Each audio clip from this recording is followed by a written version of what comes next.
I honestly think that discourse is really important. If you get the brains and the team to build something great and crazy at the same time, then I think it's very important that there's the ethics, there's the government, and there's the general opinion, and all of this in the end needs to play together.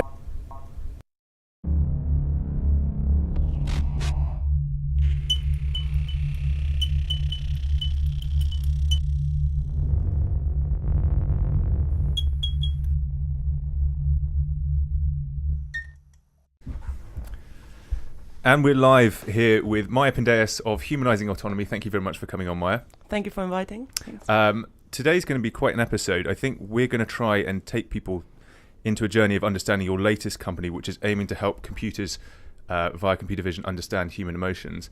But I think there's probably a good prelude up to that. So to get a bit of context from your background, because it wasn't sort of just computer science and technology, you grew up in Austria. Yes, that's right. I'm originally from Vienna, Austria, which is also where I started my academic career. I am originally an architect, which I guess is a bit unusual for, a tech company founder. Makes total sense in my head, but I don't know. Let's see. So essentially, I studied architecture in Vienna under Zaha Hadid, this British architect, which was, a very defining period. It was very much about the obviously built environment, about design, but also about the city, the urban environment. So I got very passionate about how cities work and how we can design for cities. And also about the interaction between people, the built environment, and then increasingly people and machines. Which is why I then shifted from architecture towards more interaction design and product design. Did a lot of installation stuff, such as beautification, beauty robots, and how people interact with beauty and AI and this kind of things. I was in a experimental artistic context. Then moved on to Imperial and the RCA, did this course called Innovation Design Engineering, where I met my co-founders. And we started what is Humanising Autonomy now as a research project at Imperial. Okay, and you were given free rein to go and pick that topic?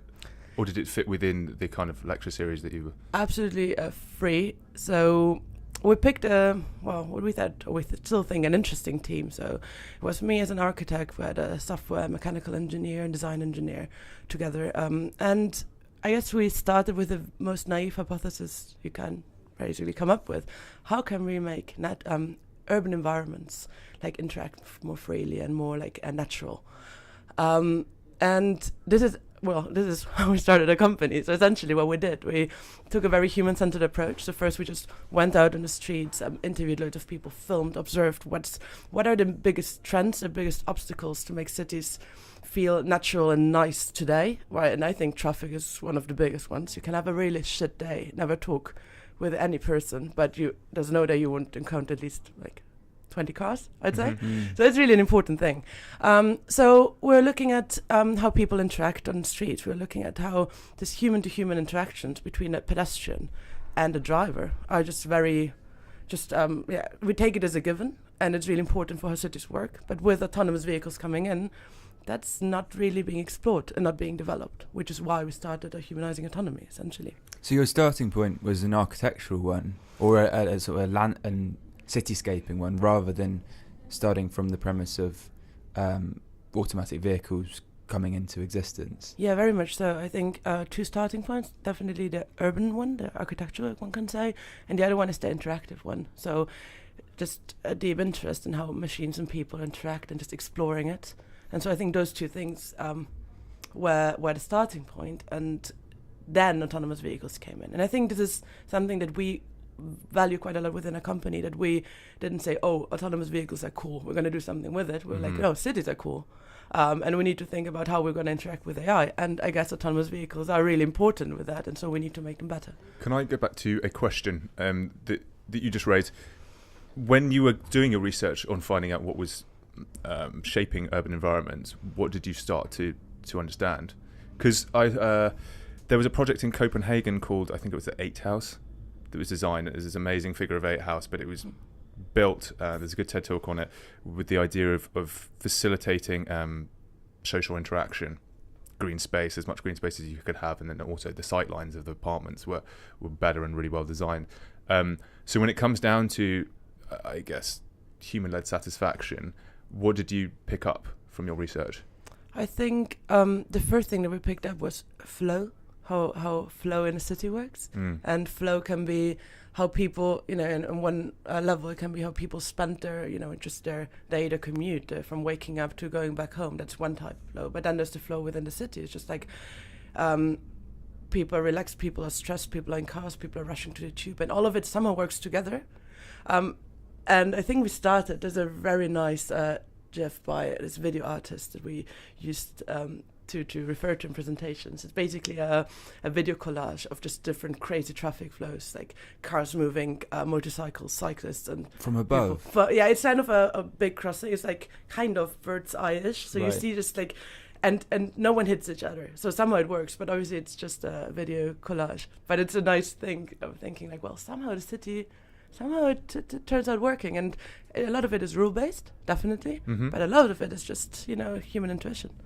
Well, people talk about the dwelling habits of people anyway. My friend went to drama school, and they had this really interesting exercise about kind of how space was shaping your performance and your levels of agitation.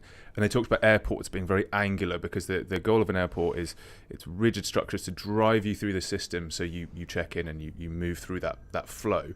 And then as soon as you put round surfaces or objects, people tend to start dwelling, which is why nowadays I think architecture is meant to be more inclusive, that they have these more sort of square like dwelling spaces under the high rises they're building.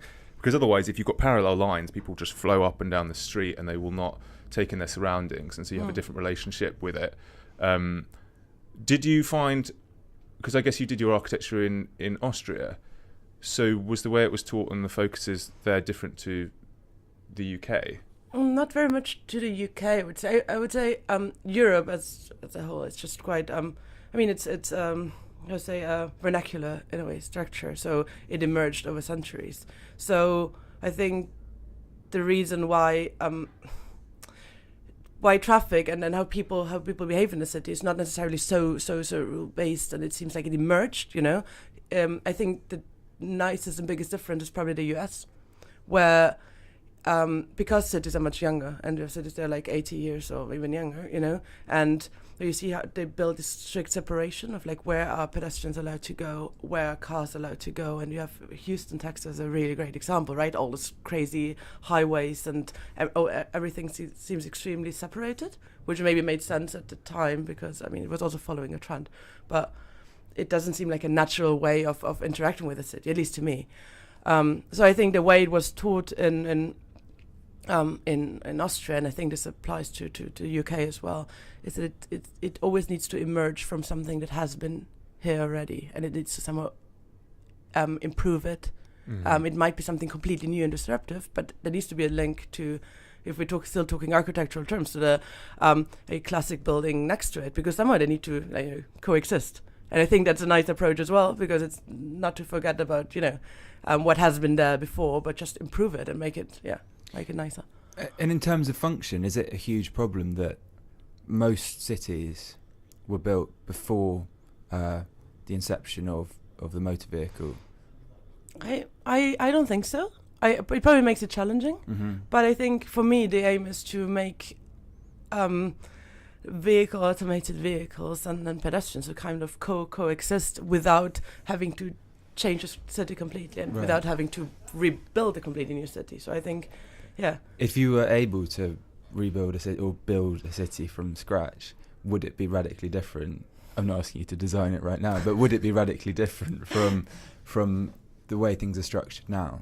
I think I would probably, I don't know, but I think what it would really emphasize is to really look from like bottom up, from people's up, and I think it will be a lot about just the public spaces, how they function, how they can be more inclusive. So I think I would build from this side.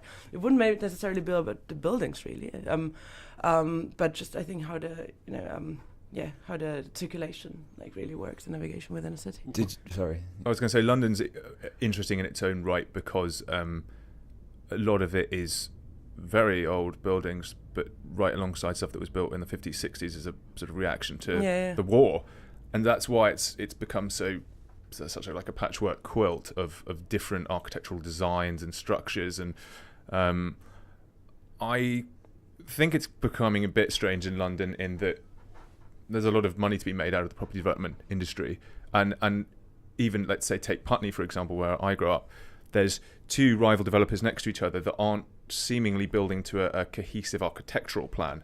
The structures look similar, and I'm sure they're built to a sort of 7-story specification, but in terms of the design, they're quite jarring, which I think is a real shame, because it doesn't give an identity to the region, and it seems very sort of insular or individualistic, but there's no common theme. And one thing I love about architecture of old was it carried a theme of maybe 100 years, where there was a certain style, and there's a whole region that kind of embodies that almost like flawlessly. Just quickly before we move on to Humanising Autonomy, did you ever look at or study I think he's called Le Corbusier, his redesign of Paris? Yes. Because that's incredibly famous, isn't it, for being totally, well, kind of offbeat and radical. Le Corbusier, he definitely came up a lot during architecture. So the redesign was Paris, and then Brasilia was also Corbusier, and name I forgot. Also Chandigarh in India. So I think it's really exciting how, it's just because that's really rethinking a place from the ground up, as if it was nothing there before, just doing it completely from scratch. I think that's admirable, and like from a research academic perspective, it's really, really exciting. Yeah. I personally think the bigger challenge, or the more interesting one, is how to integrate everything. And I think this applies very well to new technologies as well. Yeah, exactly. As long as we don't get bombed, there's no reason that we'll ever have space to build new cities. Yeah. So we've got to integrate with what exactly, we've got. Yeah. And so on that note, Humanising Autonomy, how would you describe it to our listeners who've never heard of it in a few sentences? Mm-hmm. Sure. So I guess I'd start with we're developing, or our premise is to develop natural interactions with autonomous systems. We're developing, human-centered AI, which is a prediction platform that allows autonomous vehicles to understand and predict human behavior. I guess what we do is we fuse two streams. And one thing is a very data-driven approach. So we use computer vision, deep learning to create a database, a platform of human behavior, human movement, and so on. But on the other hand, it's really important that we look at context and culture-specific behavior, which means that we rely a lot on behavioral model building, on understanding how people behave in different environments, in different cities, and how can we improve our algorithms with it. So I think it's really, we call it a bottom-up and top-down approach. It's kind of meeting in the middle. Sorry, I was going to say, and so we can bring people up to speed who I think aren't that well-versed in computer vision. The one thing to note is it's quite old technology, isn't it? Barcodes are an instance of computer vision, but what are the current ways that's developed and adapted? How does a computer see an object? So in our case, for instance, we use normal video footage, camera footage. And so what it does is really it's identifying traditionally in an autonomous car space, the way obstacles and pedestrians would be identified is just looking at the video footage and the sensor footage and understanding, well, here's a pedestrian, identifying pedestrian, with the bounding box almost, identifying infrastructure and so on. And like that, segmenting, understanding where the street is. And it's almost like annotating the image. If you look out of the window and then you're like, how would algorithm see it, process it? It would be basically annotating different things. What we're doing, though, is those things are great and are really important to get a car to drive. So they already exist, right? Because exactly, there are autonomous vehicles exist. Exactly, yeah. And sorry, is that defined by the difference in RGB values? A mix of it. It's sorry, and that was red, green, blue values to anybody who doesn't like acronyms. Yes, so it can be defined by this or by pixels. It also, a lot of annotation today is just hand labeled, really. So it's a lot of people just. Like Amazon Mechanical Turk. For instance, it's a very popular one, yeah. Yeah, because ImageNet was built via Amazon Mechanical Turk, I think so, wasn't it? yeah. There's something huge, about 50,000 volunteers going around. Yeah, it's a bit this crowdsourcing, crowd labeling, which is something we're trying to avoid, I'd say. So one bottleneck on deep learning, which is the AI technique that we're using, is that it needs a lot of data. It needs a lot of annotated data. So what we're doing is we're auto-annotating. So we're building almost different tools to process the video image, the video sequence that we use, and to auto-annotate. So we don't need hand labeling for it. what is the process of auto annotation? Do you need to have a training data set to be able to then steer it on annotating what it thinks is a human emotion? It's not necessarily about the human emotion, so it's about the auto-annotating for us. It's about, is someone, where's a pedestrian, someone crossing, and so on. So what we're interested in is we're going beyond the bounding box, because what hasn't been done in autonomous vehicle technology before that is understanding why a person moves the way they move. And how do you manifest intent when crossing the street? Mm-hmm. So which is what we're focusing on. So we're really looking at the body language. We're looking at the context. So what the location, the different environments where things happen. We're looking at the implicit and explicit gestures.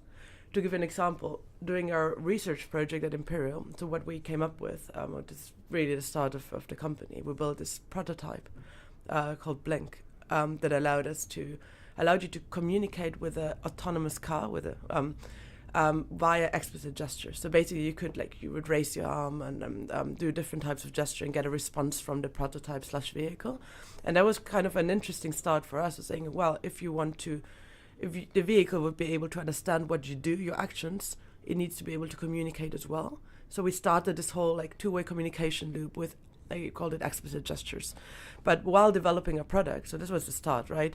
It's really important. Explicit gestures are important, right? You might raise your hand to hail a taxi and all those things, but actually it's the implicit gestures, the things that are almost invisible that really matter, like a car driving up and you're just maybe stepping your left foot onto the curb, but then moving backwards, or you're basically just standing by the traffic light and just absorbed in your WhatsApp, but actually not crossing the street. All the things are important for an autonomous vehicle, because what it would do now, it would just see human stop, Yeah. And it's twofold, right? On one hand, it's inefficient. It's like they won't be able to drive in dense urban environments if they don't have this more subtle knowledge. On the other hand, it's about safety as well. It's about being able to understand what is going to happen next. So can I just check I've understood this correctly? At the moment, an autonomous vehicle sees a block, which you described as a bounding block. Bounding blocks, yeah. And that's just box. Mm-hmm. Yeah. So when it sees me, it doesn't see all the sort of the movements and the gestures that I naturally make. It just sees a rectangle. And so what you're doing is allowing it to annotate in much, much finer, more subtle detail, such that it can predict with a far higher degree of accuracy in order to drive well and safely. Exactly, yeah, that's right. So if you take, basically the way you explain it is great.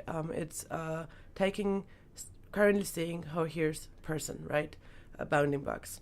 But not just that there's a person and they might be walking a certain, or moving a certain direction or something. Doesn't really tell you much about their intent. Mm-hmm. But what we do a lot is certain things, we're looking left and right, we're reacting to stimuli, where the way we're orientated on the street gives us a lot of information about what we're going to do next, and this is what we pick up and build a prediction. Right. And you mentioned culturally specific gestures, which sounds extraordinary. That level of perception on a machine's part. Can you give an example of a culturally specific gesture? Yeah. I mean, I think already London is very peculiar. If you think about, if we compare London and, for example, Vienna, where I'm from, just safety awareness. So it's the safety awareness. So in London, there's a lot of jaywalking, as we all know. Yeah. In Austria and Germany, for example, it's not really like that. And there's multiple reasons for that. And one thing is probably the law enforcement. It's just the mutual safety awareness and probably the cultural learning. And so, for example, in London, people would, a pedestrian expects to be able to be jaywalking, but a driver would only expect a pedestrian to be jaywalking. And there's a mutual understanding, somehow it works. If I would behave the same way in Vienna as I do in London, I'd probably be heavily injured by now. Mm-hmm. So those are interesting things within Europe, 2-hour flight away. Yeah. Then there's, for example, if you look into Asia, that it's completely different again, or in the US, right? And it's also about the amount of people that you have on the street. European cities are quite crowded. Asian cities are really crowded. US cities, for instance, Silicon Valley, I mean, it's really empty, really. Right. And this is where the autonomous vehicles are being trialed. So I think it's quite easy then. I mean, Yeah. Have they tried autonomous vehicles? I went to Delhi last year, and the traffic there is extraordinary. It's insane, In isn't Delhi? it? In Delhi, Oh, yeah, it's crazy. absolutely Yeah. extraordinary. And you know, Delhi was built, the new parts of Delhi, with drivers in mind. It was built around the idea that vehicles had emerged, so it was specifically for them, and it's absolute chaos. Well, it's just because there's so many vehicles. So have they tried? Do you know if they've tried autonomous vehicles there? I don't think they have. I don't know of any trying in India. I would- I think I pity the poor machine that Yeah. gets set loose in Delhi. Maybe So still waiting at the first roundabout it meets, just waiting and waiting, never getting any further. Yeah. Because I agree, the self-driving movement, fascinating as it is, has always been slightly confusing to Londoners, I think, because we've all gone down weird side streets and that are too narrow for cars to pass. And then I've driven in North America, where you drive for 5 hours in an automatic car on a 6-lane highway, and there's a grid system at the end of it, which seems a lot more forgiving in nature. Your context dependency was quite interesting, and I actually also wanted you to highlight the fact of the two-way communication. That came via a heads-up display on the windscreen, didn't it? Yes.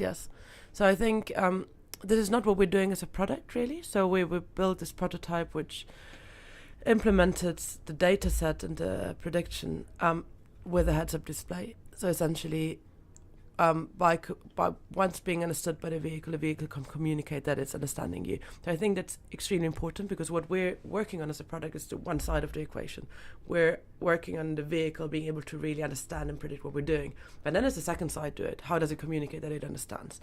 This is something that we're working on with projects and with OEMs, and how can our technology enable the interaction and the communication. So it's something that almost comes afterwards. And what's your remit for context dependency? Because you made some good points about where the person is, but could you feasibly drill into, say, Google Maps and say it's midnight, there's 3 clubs on Google Maps appearing in this region, so expect irrational behaviour of drunk revelers spilling out into the streets? Or is there a limit to how far you can start to grab open source data to train these models?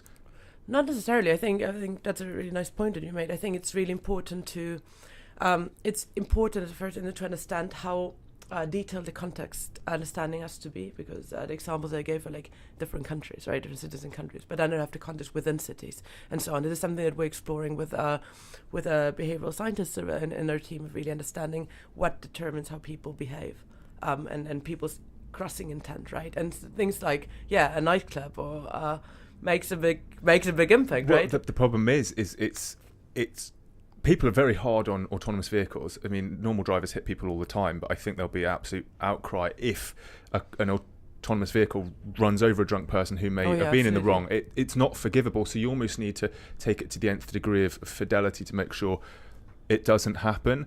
Because isn't something that computer vision also suffers from is the difference in shading and light in its environment, because it's harder for it to pick up, I guess, in bright sunlight, if I put my hand up and say stop, versus it being nighttime, I'm stood behind a tree and then I emerge to run across the road. Where are you at with problems as complicated as that? So nighttime and half gestures and stuff like that. Yeah. So I think in terms of what we're good in identifying whatever is within the vehicle's vision, right? So whenever someone is within the scope of the camera, then that's good for us. In terms of, we've been testing with different situations, daytime, nighttime, winter. I mean, really London, essentially. We have all of it in London. I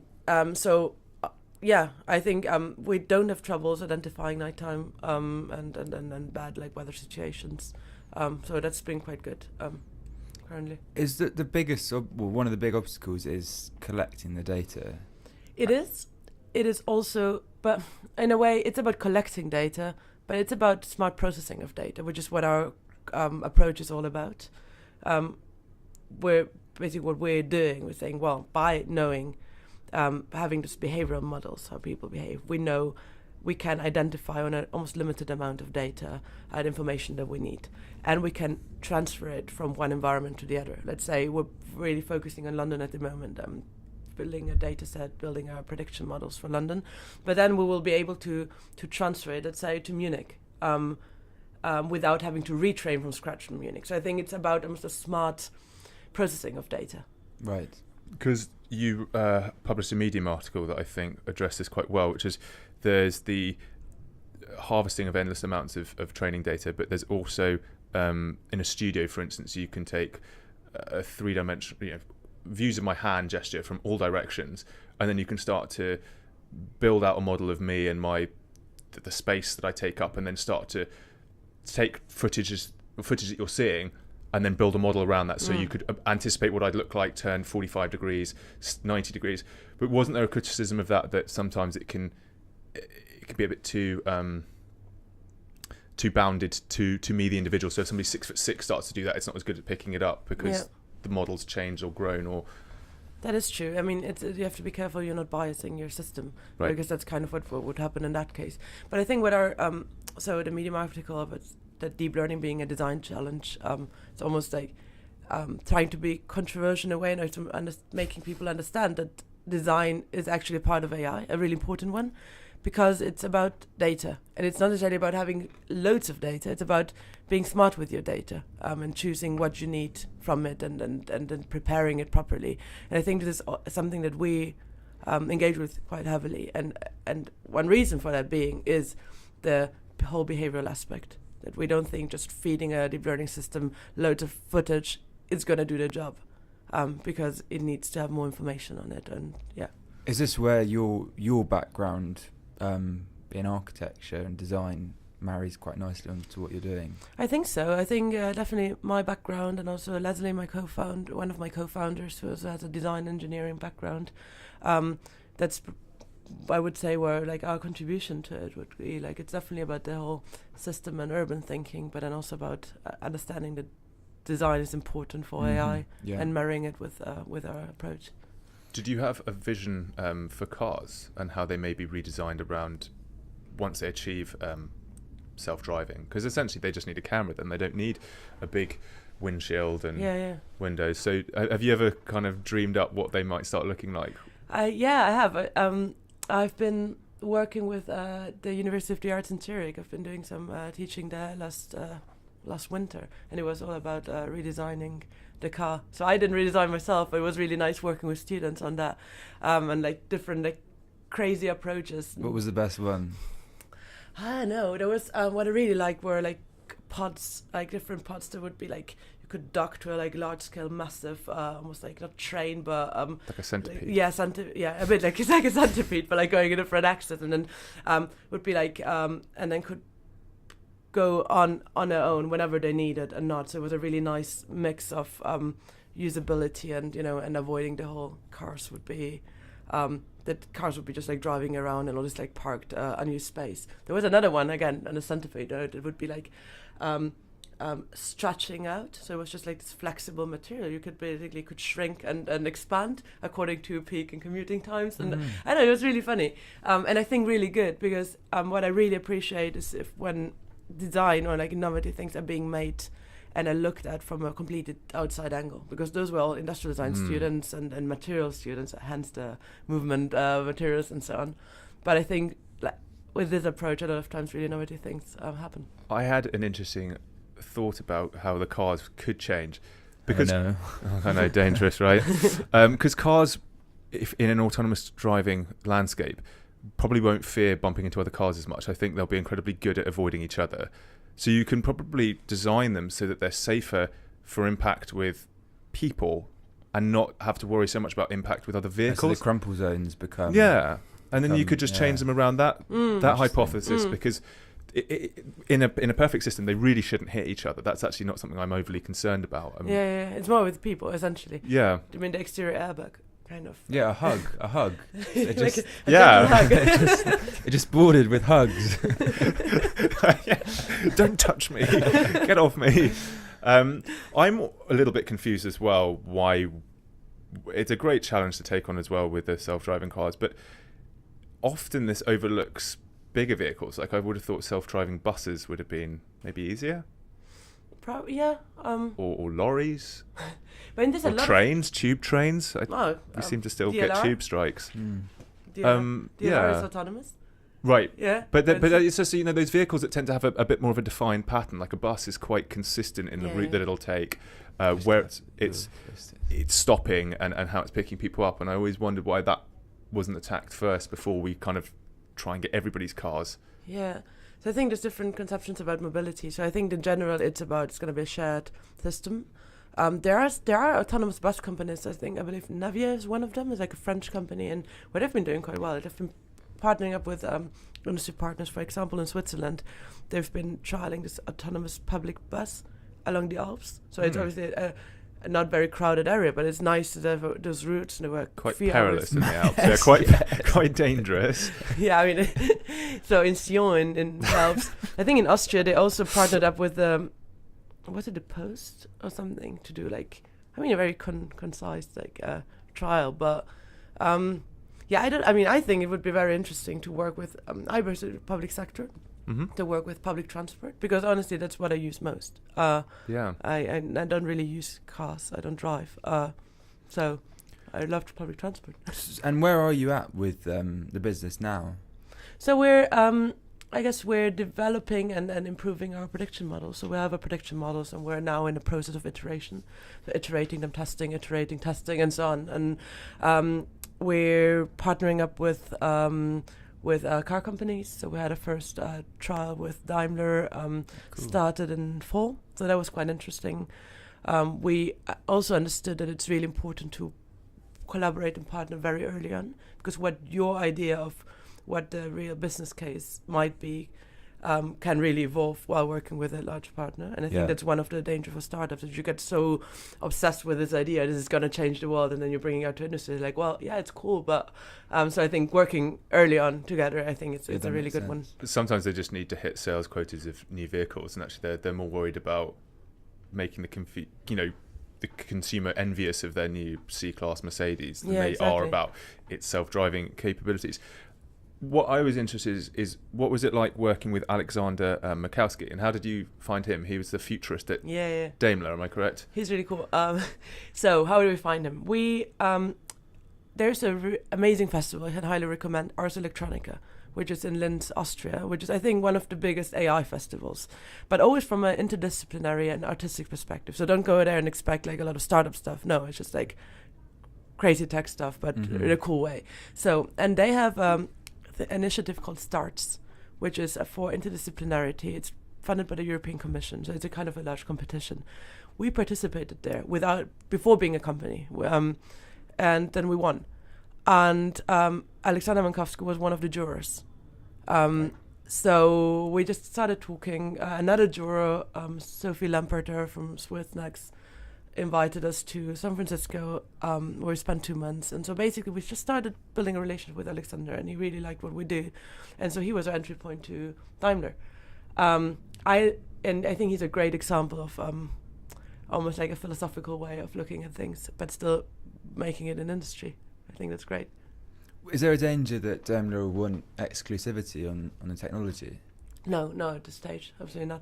And also I think for us it's really important to be I think OEM or sector agnostic. So yes, it's about automobiles, but we're not going to be working with one company. It's not what it is. What we want to do, we really want to be almost define a standard.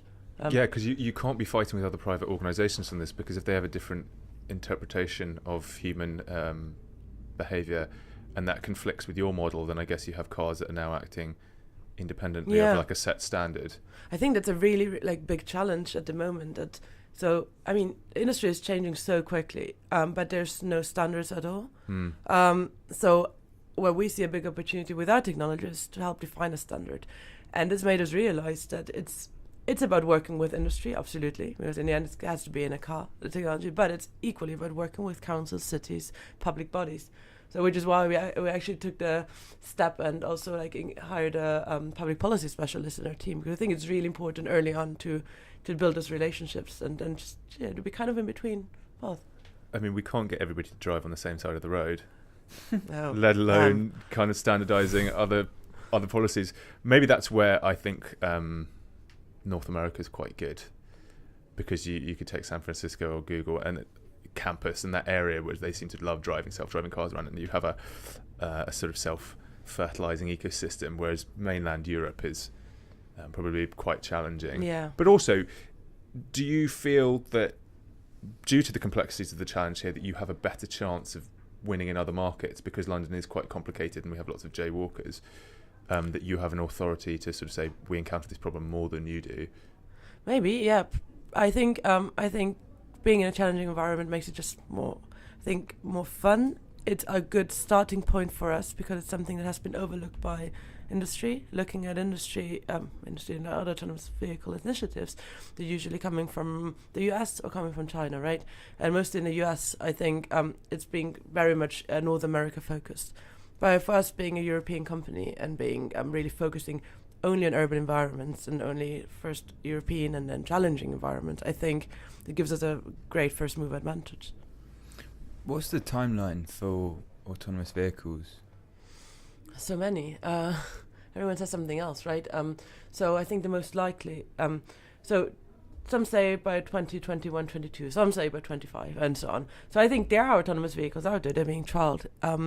My guess, I'm just at the first application will be almost constrained environments, like there are already like airport pods and so on. Mm-hmm. And then the current advanced driver assistance systems, which are safety systems in vehicles, will be the ones being built out more and more towards full autonomy. So that's something as simple today as a adaptive braking system or park lane assistance. So those are like the basic, very, very basic autonomous functions. But they're being added on top, like pedestrian detection and so on. So I think this will be the biggest and most stepping stone towards autonomy. Can we have manual cars and autonomous vehicles? We will have. I mean, can you imagine forcing everyone either to get rid of their car or to buy a really expensive shovel, fancy? Someone give up his car. I mean, I guess I just find it impossible to imagine. It's a twofold problem, though, because you're asking people to accept autonomous vehicles and the sharing economy at the same time, the way it's being sold to us at the moment. And sometimes there's some really nice luxuries of having your own car, which is that possession. It's just simply enjoying driving it. It's leaving your clothes in there or your gym kit because you can, and you don't constantly need to sweep up after yourself. Yeah. So I think the absolute adoption faces this idea that we just want to share everything, which... Yeah. Do you agree with that vision for AV? Is it in a sharing economy, or will we have our own? No, I agree with AV, and I honestly want it as well, because I think it's just a pain how many cars are around and they're all parked and unnecessary, really.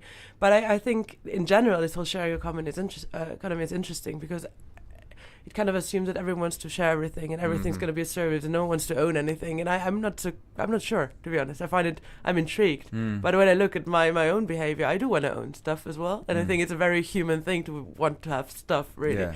Yeah. With cars, it's okay, yeah, I get it, because cars should be purely to take you from A to B. It's just like you take the bus, but you want it maybe potentially more convenient or better organized or something like that. But I assume it might become almost like a luxury or like leisure thing to be able to like drive your own car and something like that. Well, someone said that to us on a different episode. Well, Andy. Yeah, he said that. Good luck getting him to give his car. Current cars will be like horses. How they became a sort of a leisure activity rather than a means of transport. Yeah, it could. I mean, I could imagine that. I imagine that people would want... I understand that people enjoy driving, but they probably don't enjoy driving through central London because it's just not good. Why not? And then do you get self-driving motorbikes? Well, I don't think so, because the idea of a motorbike is it's kind of roaming free. But that could really impact... I mean, in places like Vietnam, where they all have loads of mopeds, that would be the biggest hazard. And so it's almost not getting the cars to understand the traffic. It's getting the people weaving in and out, 20 at a time, to just not... I can see where you got a policy person on your team. Yeah, exactly. I mean, honestly, I prefer everyone just biking. That would be great. Yeah. Cycling in cities, yeah. Does self-driving cars run in parallel to electric vehicles? Because I guess there's the possibility for a transition of petrol cars into electric cars, and then there's obviously driving cars into self-driving cars, and by bringing electric cars in, you almost have like a new framework on which to sort of show people how cars behave and how you expect to interact with them. Are you doing work with electric car manufacturers to try and sort of couple this in, or do both technologies just run independently? I think they probably will be combined. I mean, there's no need to have a self-driving petrol vehicle, really. I think it will eventually be a self-driving electric vehicle. We are in conversation with autonomous car manufacturers that are doing electric vehicles as well. So we are having those conversations, definitely. Because I mean, conceptually, as a consumer, if I bought a Tesla, I would almost expect it to be able to drive itself more than a new BMW, because it kind of comes with the sort of futuristic label anyway.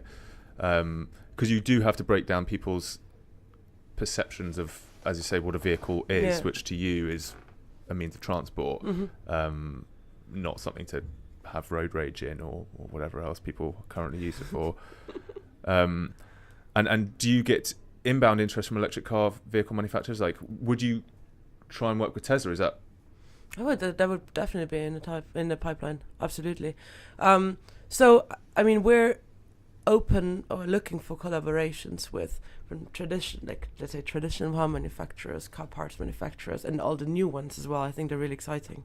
There's new Chinese manufacturers, for instance, like NIO. I think it's great. Like in a few years, you just build almost like have functioning vehicles in the street and the whole sales pipeline. Tesla is another great example, right? So I think that's really exciting also for us to collaborate with. In terms of other applications of your technology, because clearly it's not limited just to self-driving cars. If you build up a massive library of human behaviour, will you also explore options of other applications of behavioural intent, and where are those for you? Yeah, absolutely. Which is why I think when I talk about the company, I always start saying interaction with autonomous systems, just to not limit it to cars at first. Well, I think vehicles are probably the most challenging, and the biggest market at the moment, right? But I think that any machine or anything autonomous that has to deal with people can benefit from that. To give you an example, drone technology. Drones, for instance, are very interesting for that. At the workplace. So, for example, warehousing, all the autonomous lorries and in distribution centers. I think a great example as well. They have to deal with people. People have to deal with them. Let's put it that way. All the time. Collaborative robots. So at the assembly line, for instance, there's a lot of. There's been a big effort being made of making robots look smaller, nicer, and being like almost like a companion, like when working either in the lab or in the assembly line and so on. I think there again, it's very much about interacting. It's about the robot understanding the person communicating to the robot. Then, I mean, this, I guess, autonomous vehicles comes to the whole delivery, last mile delivery. I think is a very interesting one as well. So I think there's a huge scope, and what we will be doing is looking to expand across verticals, because if we say we're building was a standard of how machines and people communicate or interact, then it's not limited to vehicles at all. Did you see Uber's press release about their electric quadcopter? Yeah, I've seen that. What's your opinion on those? What is it? Sorry. They've made a really cool and quite reliable light, I guess, helicopter quadcopter hybrid that's going to be an air taxi. That they want to be as affordable as an UberX, but the urban environment's going to have to produce landing pads for them, so you may not be able to go point to point in the sense that an Uber driver might. And two, I guess you've got to get comfortable with wanting to go sort of a couple of 100 feet in the air. Which I don't think I would. I don't know. I don't know. I just want to end up in my destination. Yeah. They should maybe start trialing in Sao Paulo. So I once read that Sao Paulo is one of the, I think, that's the biggest density of helipads in the world. Really? Yeah. I mean, is that due to the super rich? I assume so. So maybe I've been to Sao Paulo. Yeah. And there's a bit of a wealth gap. Yeah. The highest density of helipads. Yeah. It's crazy. I mean, but it's got really big traffic problems there. Oh yeah. Definitely. I mean, there's so many people. I mean, how many? It's like 20 million, huge. 25. I love Sao Paulo though. But I mean, it seems like if you want to do air taxis, you might maybe look there. Might have. That's a good point, because when you land into Sao Paulo and you look out the window of the aircraft, the city just goes to the horizon line. It's it's so Crazy. big. Really. Yeah. And actually, the bus infrastructure doesn't do it justice. Cars all just get jammed in the major sort of thoroughfares. So if you want to go from the airport into the city centre, I think it'd be amazing. Yeah. I In think London, so. it terrifies me. Or Also, London is not very. I mean, London doesn't have high rises really. London is very flat. So I don't know how the air taxi, if it will ever happen, how it would work in London. I could see that cities that are extremely dense and extremely like a lot of high rises. I could see something like that actually. I don't think it's completely utopian. I just don't think it will work with legislation and with current laws. But do you think drones will? Drone delivery? Yes, I think so. I mean, I think it's tricky though. I mean, They're so annoying. yeah, exactly. There are I don't see drones very often, to be honest. But every time I see one, I feel a bit like, oh, observed. They're intrusive. Yeah. And they buzz like a really offensive wasp at your picnic.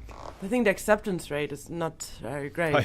I imagine seeing a drone as a woman's probably more offensive than as a man. I Yeah. would hate. I mean, if somebody wants to photograph me, then it's a bit of a waste of their camera space. Yeah, I once saw a drone on the beach. That was weird, you know? That's really Yeah. weird. Yeah, but it might be just like a kid playing around, you know? Or it might be someone just creeping. I don't know, it's just... There's not enough control over yeah. it. I think Is it kids just- could be pretty creepy too. That's true.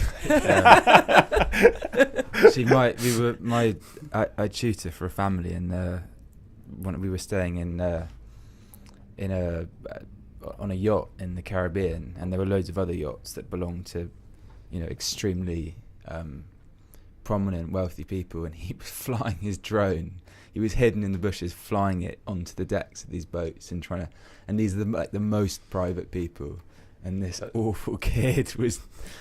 I mean, I admire him for his tenacity, but... there were security guards just came running. Really? Out of the woodwork, yeah. That's crazy. Because I can picture a sort of DHL lorry going around sort of, let's say, the Midwest of America, where you may have a property 1 mile that way and another one that way, and you don't need to go up a dirt path to go and deliver the package right up to the minute. And if it drove along and the drones went out and dropped stuff off and came back to it. But I think in urban environments... I mean, how many of those could you have?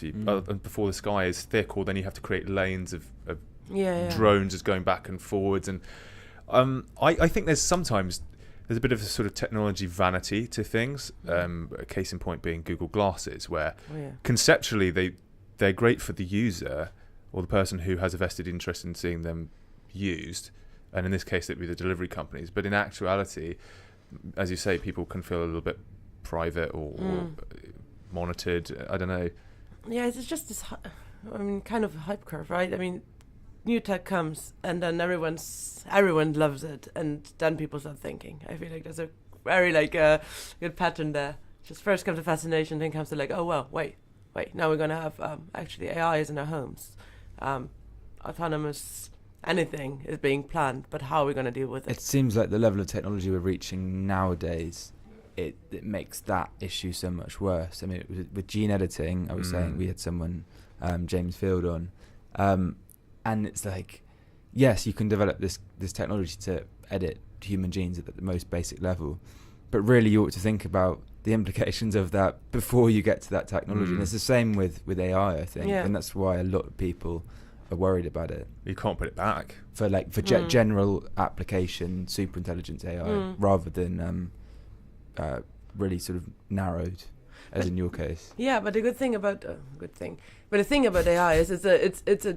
choice as well, and yes, it's also a choice whether you want a generalist super intelligence AI, whether it's possible or not, whether this is a good thing, this would benefit society, and this is something that would actually be helpful. And I think it's a choice that let's say not only tech industry but also governments and everyone together have to make, and only that way I think it can be a mindful, beneficial thing. But we all know how different governments decide in different directions. Absolutely. And one issue here I see is how the technology is backed up. So Google Glass is bad, Snapchat filter's good. Same thing. I promise you, Snapchat is just gathering thousands and thousands, millions and millions of data points on what a human face looks like. Deletable. So it goes into their system and trains their AI to detect your face so it can put sunglasses on you. But it's just another way of surrendering the same information. It's branding, isn't it? Yeah, it's exactly. crazy how brand and marketing, what an impact it has. Yeah. package it differently, and people love it. I mean, It's crazy. God knows how much the iPhone X knows about people's different facial gestures Yeah, and yeah. recognition. Well, I Yeah, said to you this yeah. morning there was Alexa, an article about Alexa on BBC News, and it had recorded a couple's private conversation and then sent it to a random person in their address book because it had apparently, according to Amazon, it had mistaken some of the commands. Right. And Jeff Bezos isn't But suffering the that's consequences just- of that. I think that's not Yeah. too bad, I I also guess. feel weird. I don't have an Alexa or Google Echo. I'm also not planning to buy any of those things. Just I don't think That's so. right, yeah. I do like Iron Man talking to, is it Jarvis? I could get on board with that. An Yeah. AI with a sense of humour in your house. yeah, I mean that's yeah. Well, and what work are you envisaging that autonomous vehicles need to do in terms of acquiescing to humans by making them friendly or communicative? Because I know that your heads-up display showed a green hand. Is it green hand gesture, or it sort of thumbs up? Yeah, I was seeing it was basically showing your own silhouette in an abstracted way. Right. And then whenever, let's say, you would be allowed to cross or not to cross, which would turn green or red and so on. I guess in the way we've been doing it is by testing that people always recognize themselves, right? So it was a rigorous testing phase. It ended up with the conclusion, we just understand our own like mirror image. Well, fair enough. So the thing is, like, there's a lot of symbolism, right? Traffic lights, traffic signs that we just grew up with and we're really conditioned to. If we change those very like abruptly, it might be dangerous in a way that we don't immediately relate to it because we have years or decades of just knowing this means that, just since we're like little children. So what we understood through our testing or user testing is if a vehicle would be communicating to you and you're like in a crowd of people, the best thing to identify yourself was if it would be, even if it's like an abstracted silhouette of you, you would always see that it's you. Interestingly, even if there's like 10 other people around. So this is why in a heads-up display, what we did is like you would see that your vehicle is seeing you just by seeing yourself. I know we're getting confusing. And whenever you would communicate, it would be your own silhouette being turned red or green, but not the others. So this is kind of, and this is also how Can you give an example? I didn't fully understand. Yeah. that. So let's say you would be standing to cross the street. Vehicles driving up. Sort of your hands on your hips kind of thing. Yeah, wait, I'm just standing like that. And basically you would see yourself in the windscreen. As a, like, in our case, it was a white dotted silhouette. There might be other people next to you, but you would always see yourself just because you recognize your movements. And this essentially, whenever you would, for example, make a gesture or the vehicle would understand something, it could communicate directly to you, but via your mirror image. So that's a good way of getting your attention. Exactly. Because there's quite an interesting thing with, I guess, the layering or convolutions of computer vision, which is that if it cannot positively identify something, let's say as a cat, it'll take it one order down and say it's an animal. So I guess I wonder if with our visual perception, the silhouettes are sort of, it's not an accurate prediction, but it's a quick and easy way of triggering our own sort of self-awareness or getting our attention. Like saying somebody's name in a room is quite an easy way of, you just tune into it. And I wonder, rather than going, there's lots of detail in this image that I'm picking up on, as you say, you recognise your own. But I don't understand where the mirror image is coming from. It's coming from loads of testing. So what we did during our research project is we started with how do people so basically you would put them at a crosswalk somewhere in Imperial, show them a sign. So like, what does this mean to you? Do you understand that? It's like, yes, what people understood was the most basic and most relatable to a traffic sign, right? But then if you're talking about an autonomous vehicle communicating only to you, then it's a bit difficult, because if you have a red or a green dot, it would mean like a traffic light, go or walk for everyone. But in our project, it was about a direct communication. So we started testing with different types of symbols and signs, and then we started testing with just a camera and a camera feed. Then we're like, okay, this is a bit obtrusive, a bit weird. We started abstracting it, and we tried to be as relatable and as abstract as possible. So essentially, you could identify yourself, but it wouldn't be like, oh, there's a video image of myself on the street. Okay. So that was like, it was a result of testing. I think it was quite interesting as a project, but I think that what will be really challenging, just to come back to your earlier question, is how do we create this communication on the street? So you might have to communicate personally with 20 people or a group of school children, and you obviously your heads-up display is limited by being able to communicate with one at a time. I guess so, yeah. And also it's also about being against standards again. Like, for example, today, if you think about the headlights of a vehicle needs to have headlights, but they all look slightly different because every brand has a different style and so on. But that's fine because that's a design style. But there's certain things that are just there. And with how an autonomous vehicle communicates to people, it's probably going to have to be similar, because imagine a BMW doing this kind of, I don't know, like a floor projection, and then Mercedes is, I don't know, speaking to you, and the other one is, I don't know, doing something else. It will be just not working. So I think what will be really interesting is how do you create this, again, a standard. I'm talking a lot about standards here, but how the car would actually be able to communicate to you. And one way we're really interested in exploring this is saying, okay, we're building this technology, and with this technology, car company X, how can we then envision how your vehicle would be able to react back to the person? So we're kind of trying to feed it into a almost project-based work as well. So you're trying to create a universal language for the vehicle to communicate with its surroundings. You could say so. On one hand, we just want to create a vehicle, or like vehicle intelligence that's able to understand subtle human behavior.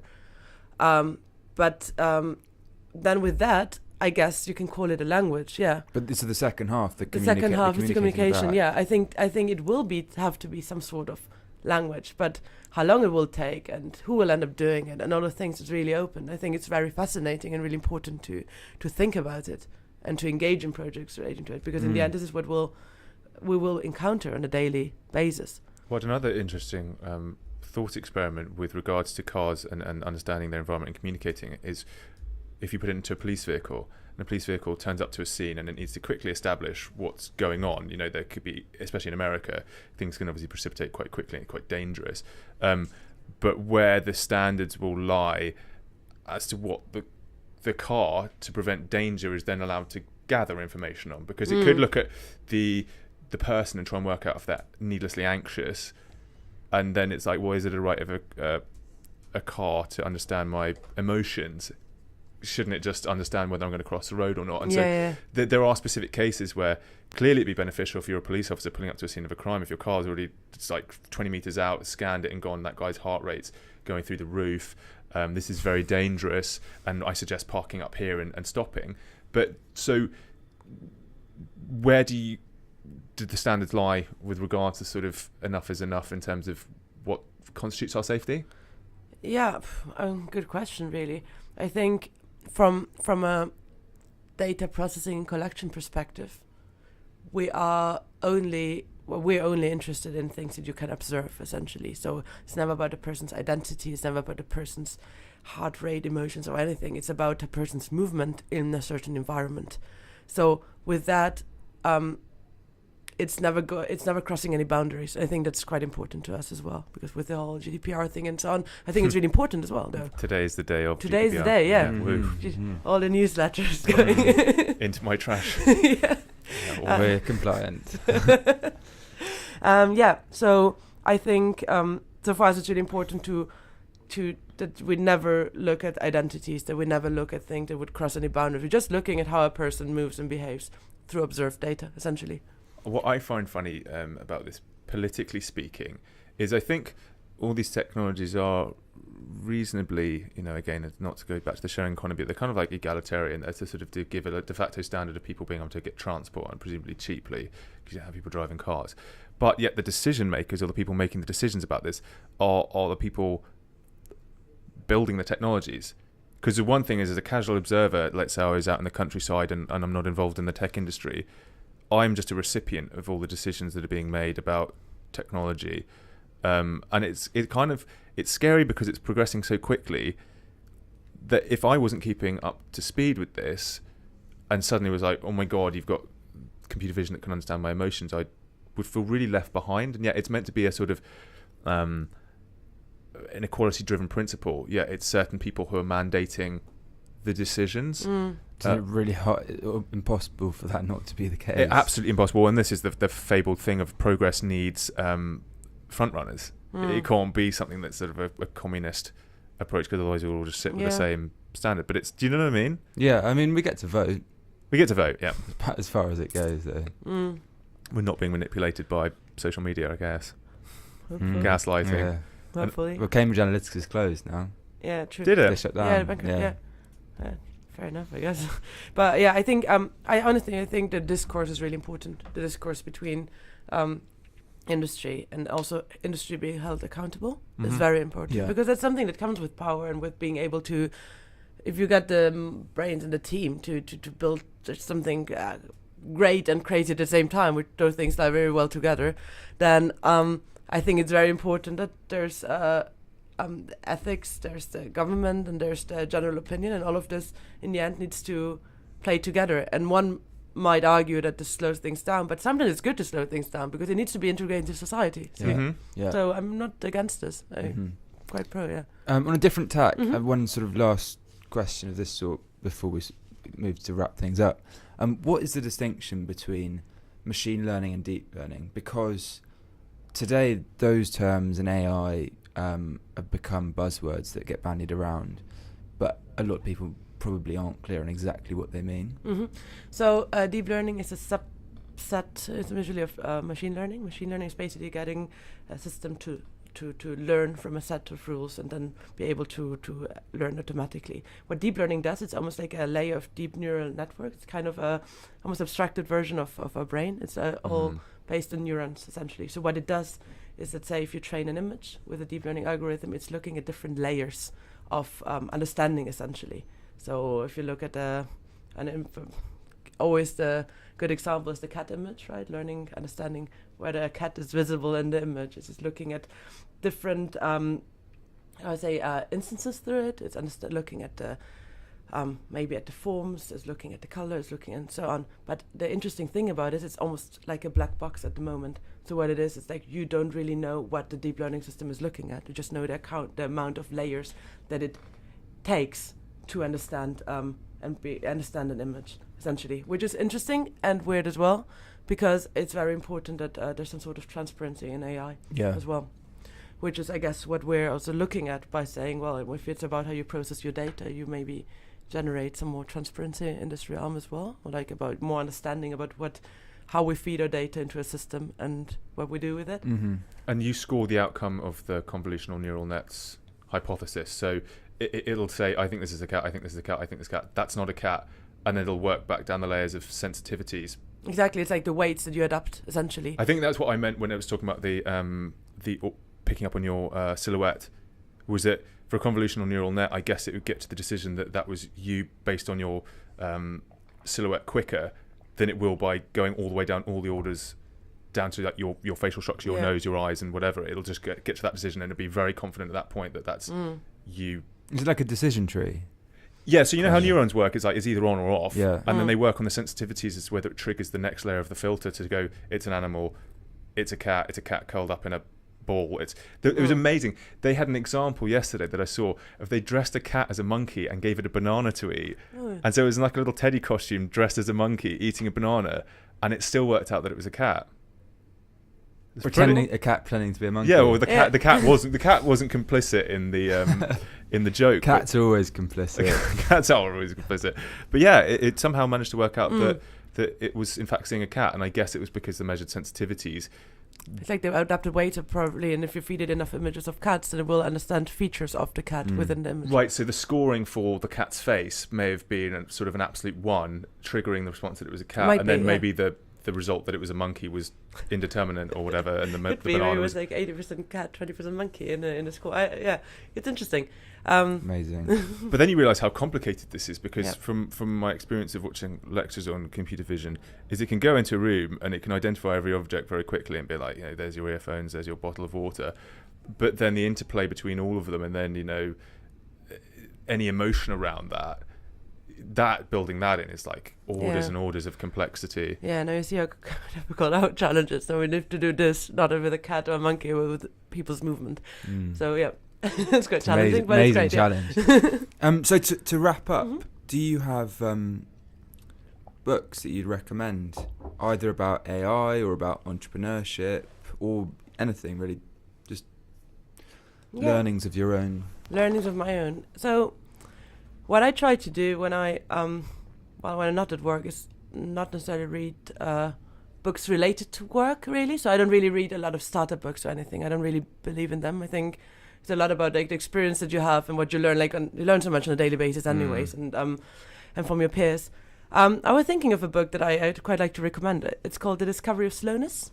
It's by a German author, Stan Dolny. So basically, it's about the Arctic explorer Sir John Franklin. And I really like the story about this guy. So basically, he's been slow all his life, made extreme fun of, and like almost like slow to the border of not being like credited or be able to achieve anything. But this kind of slowness made him extremely like persistent and detailed focused. So basically, he was the first one to discover the Northwestern Passage in the Arctic. And this whole book is like so beautiful because we're so tended to, I'm probably the opposite, because I always do stuff really quickly, you know, which I think is nice, but sometimes it's good to be like reading those almost like historic figures and just like taking a step back and seeing like, okay, there's a big value in just looking more into details and being a bit, I guess, more mindful about certain things. Yeah. So yeah, I think I love this book. It's not a entrepreneurship book, but I felt like could be some findings from that. There's a message there for people working in AI, perhaps, and gene editing. God. And do you delve into the sort of Isaac Asimov type books? Is that? I do sometimes.